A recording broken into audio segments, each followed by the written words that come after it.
Brasil, Breusiskialmier. Yo soy James Hildido y nos sumergiremos de lleno en la guerra y la batalla, aquella que era tan añorada por los fieros hombres del norte y de la cual tienen uno de sus rasgos más distintivos. Si quieren conocer sus estrategias, tácticas de batalla, formaciones y manera de pelear, quédense a verlo. Esto es Reino Vikingo.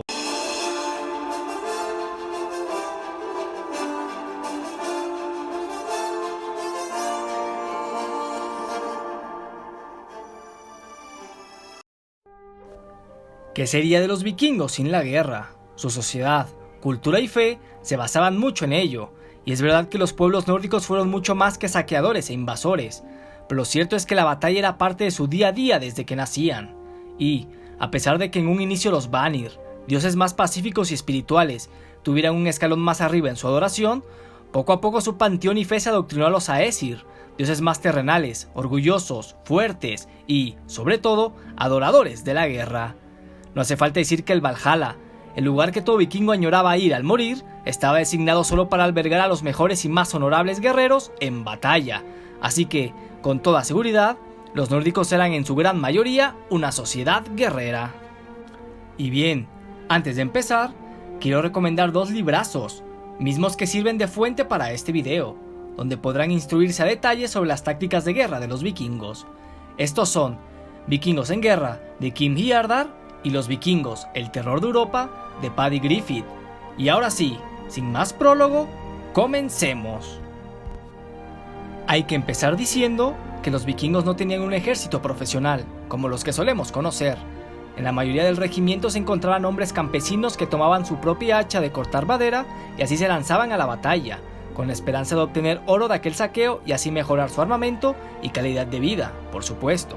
Cada hombre debía costearse su equipo, y si en las filas se veía a alguien con armamento completo, cota de malla, yelmo y espada, era por ser un guerrero de alto estatus y con riquezas, o porque había heredado su equipo o se lo había arrancado a algún cadáver enemigo que no lo necesitara. Y sí, el hacha era el arma más común porque era la más barata y fácil de fabricar, y porque todos tenían una en su casa. También debo de decir que los vikingos no tenían un cuerpo de caballería como en otros reinos. Los caballos nórdicos no eran aptos para la guerra. Eran casi ponis, pequeños pero fuertes y con la cualidad de soportar la vida hostil y las bajas temperaturas de Escandinavia. Eran usados más como transporte y carga. Tan solo mírenlo, dan más ganas de abrazarlo y apapacharlo que de llevarlo a una cruenta batalla. Y bien, ya centrándonos en el tema de tácticas vikingas, voy a hablar de tres en concreto, una de defensa, otra de ataque y la de espionaje. Así es, y es una de las más reconocidas. Estamos hablando del Strandhogg, la llamada incursión rápida o ataque relámpago. Strandhogg se puede traducir del nórdico antiguo como lucha en la arena y significó una técnica exclusiva de los vikingos en la que involucraba infiltración y espionaje. Strandhogg fue una de las primeras tácticas de batalla formalizadas en utilizar infiltrados encubiertos antes de una operación de incursión real. Esta táctica supuso un cambio de juego táctico en su época, ya que los vikingos desarrollaron una red de espionaje en muchos enclaves con amplio movimiento comercial. Estos espías informaban de las costumbres locales, fechas de festividades religiosas y, sobre todo, los lugares donde se guardaba el oro y las figuras acaudaladas e importantes que podrían secuestrar para pedir un posterior rescate. Digámoslo de esta manera, usando esta táctica, cuando una incursión de barcos vikingos llegaba a un enclave, ya tenían toda la información de ese lugar, sabían los puntos débiles, el número aproximado de guardias y no perdían el tiempo buscando las riquezas, pues ya lo tenían todo anticipado. Llegaban y se iban con todo rápidamente siquiera antes de que el enemigo pudiera pedir refuerzos. Como dato curioso, el rey Harald Cabellera Hermosa prohibió el uso de esta técnica dentro de su reino, en Noruega, pero claro, esto no quitó que lo efectuaran en el extranjero. Antes de continuar, quiero dejar algo claro. El peor temor para un caudillo vikingo era el perder hombres en una batalla, pues eran muy difíciles de reemplazar, y si antes siquiera de empezar la batalla se veían en clara desventaja frente al enemigo, era improbable que participaran en la misma. Los vikingos priorizaban el tener una ventaja significativa antes de dar el paso, eso es muy importante. Como se suele decir en el deporte, que las buenas defensas ganan campeonatos, lo mismo sucedía en una guerra campal.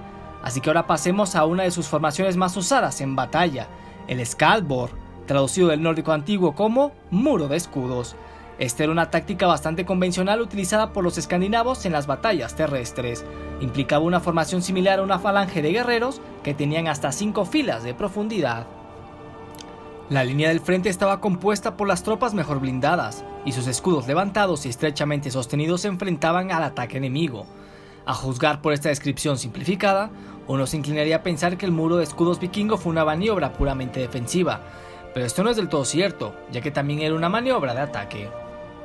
Esto es porque, aunque inicialmente una formación tan compacta podría haber dependido de la carga reactiva del enemigo, hay otros factores dinámicos a tener en cuenta en un campo de batalla. Por ejemplo, las observaciones prácticas han demostrado que en el combate cuerpo a cuerpo, un espacio adicional, como la longitud del codo, podría cambiar el rumbo del enfrentamiento, ya que le da al guerrero espacio para balancear su hacha o arma. Así que, en el caso del muro de escudos, los guerreros experimentados en las primeras filas probablemente superpusieron sus escudos y esta fachada entrelazada absorbió el primer impacto de la carga enemiga. Pero una vez que la carga se agotaba, los vikingos generaban su propio impulso empujando a las fuerzas enemigas con la ayuda de sus escudos. Esto, a su vez, aflojó automáticamente su propia formación y permitió el espacio a la altura de los codos que se necesitaba para un buen y vigoroso ataque de sus hachas. Y, por último, porque una carga de ataque siempre es funcional en cualquier batalla, tenemos el no tan conocido Svingfylking, la devastadora formación de ataque. Las tácticas vikingas no eran muy sofisticadas, sin embargo, el Svingfylking del nórdico antiguo hocico de jabalí era una formación en V que consistía en guerreros con amplio equipamiento armado para la confrontación cuerpo a cuerpo, y arqueros menos protegidos agrupados en una formación triangular, con los guerreros encabezando las líneas frontales que protegían a los arqueros y se ubicaban en el centro o en la retaguardia. La caballería que se enfrentaba a un Svingfylking recibió un ataque de guerreros ajenos a la formación equipados con largas lanzas causando el caos. El Svingfylking servía también para romper las líneas enemigas y una serie de esas formaciones agrupadas lateralmente aparentaba una línea irregular en zigzag para presionar o romper las posiciones del contrario. El éxito de la táctica era la sorpresa y el enorme impacto que causaban en el campo de batalla en el primer momento. Pero si la formación no conseguía romper las líneas enemigas de inmediato, los guerreros que la componían no podían mantenerse sobre el terreno por mucho tiempo, y su debilidad era evidente, ya que no permitía una marcha atrás. Esta táctica de batalla se documenta en la Gesta Donarum de Saxo Grammaticus. Allí se hace una descripción de esta ofensiva con una formación de filas de fondo, la primera fila con 2 hombres al frente y van sumando 2 más por fila. Por lo tanto, cada cuña estaba compuesta por 110 hombres, 10 líneas de fondo, 2 hombres en punta y 20 en la base. Y como una curiosidad extra, el Svingfylking, según la fe nórdica, fue un invento del mismo Odín.